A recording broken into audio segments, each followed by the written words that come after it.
Feeling like a shark in a shrimp tank. Big fish, small pond in the shrimp tank.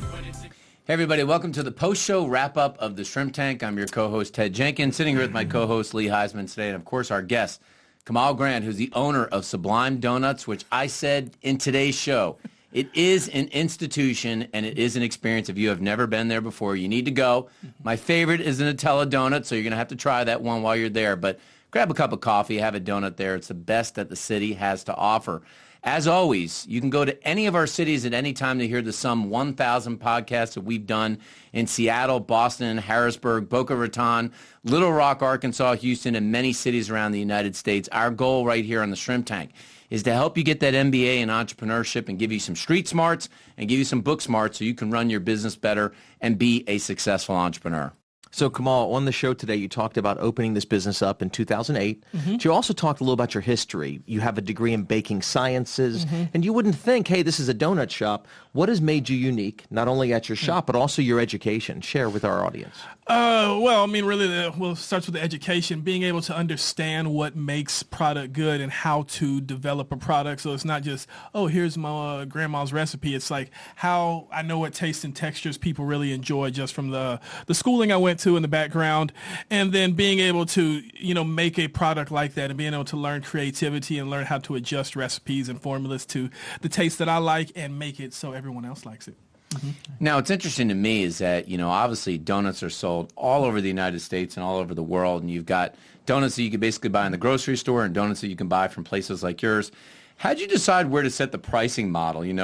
If somebody could pay 99 cents for a donut and yours are 3 or 4 times the cost, how did you say this is the right place to set the price so people wouldn't walk away from the store and say, I'm not paying that for a donut, but it'd be enough that you could still be profitable for the high quality materials you were putting in your donuts? Yeah, I mean, that was tough. That was tough at first. I mean, it's funny. At first, when I first opened the business, probably for like a month, every donut was $1, regardless of what we put into it. Then I was like, all right, now we need to change. Now I see what people like.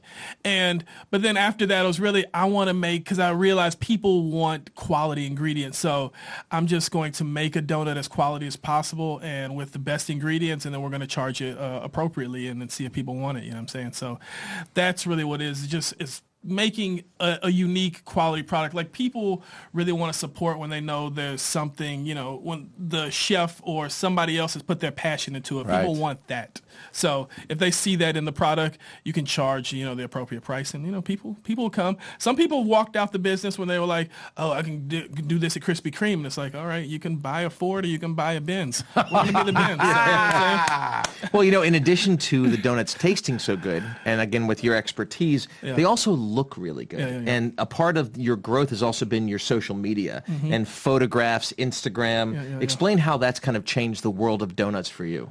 I mean, that's really the next step, and it's really about trying, because, there's so much clutter and traffic on social media, and really we want people to talk about us, to look at us, so it's really just about being part of that, and so we just do a lot of fun, silly videos. We make unique things. We got a really weird YouTube channel we call Will It Donut, where we're trying to make a shrimp donut or something, so it's just about doing that and, putting a smile on people's face, because at the end of the day, donuts make people happy. We're not in the food business, we're in the happiness business. So how can we make people happy all the time? Well, I want to be happy. So how would myself and our listeners find you and get to your location and see you on social media?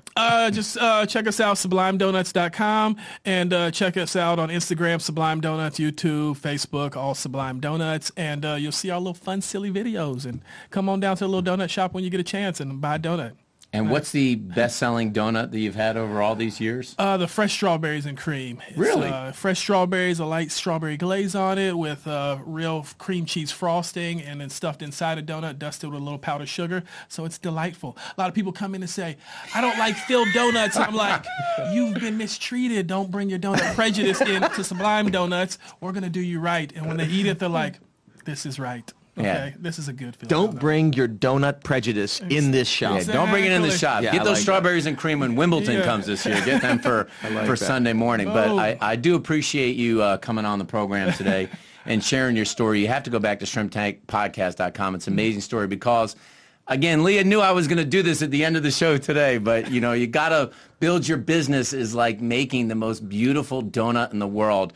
remember that the special sauce in your business is what you put as the topping in your business. It starts with the donut, which is you got to have a business plan and you got to have a pro forma. You got to know exactly where you're going. Then you layer on the frosting. This is hiring the right employees and putting the processes and systems in place. But every business, just like Sublime, you've got to figure out what's your unique value proposition. Now, is that Reese's peanut butter cups or is Oreo cookies? I don't know. But if you figure out that special topping, you too can have a very successful business. Check out Sublime Donuts. That's your post-show wrap-up of the Shrimp Tank. I've been feeling like a shark in a shrimp tank. Big fish, small pond in the shrimp